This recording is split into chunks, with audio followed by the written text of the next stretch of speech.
विद्युत उपभोक्ता हो जातु सजग अतिरिक्त सुरक्षा जमाराशि पैठ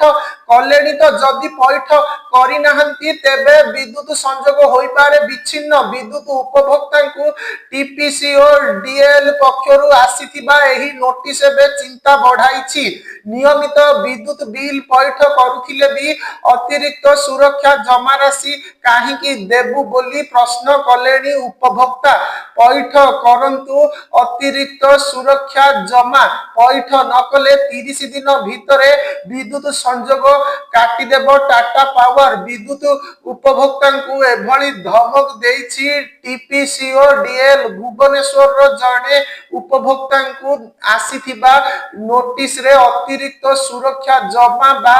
एडिशनल सिक्यूरिटी डिपोजिट बाबद को 20,000 टंका पैठ देबा को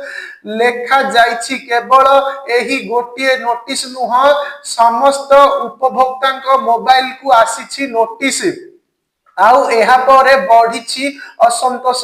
टीपीसी और डीएल कार्यालय रे अभियोग कले भी सुनिबा को केही नाहंती एही नोटिस बाबद रे आमे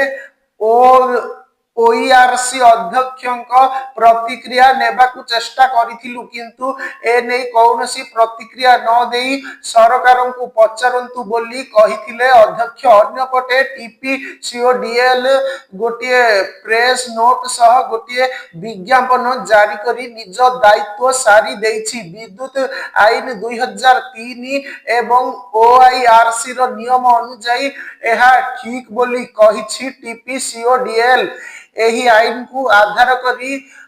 ओईआरसी बंटन कोड 2019 रो नियमावली 52, 53, 54 एवं 55 प्रणयन करिसंती किंतु एहा को विरोध करिसंती शक्ति समीक्षक।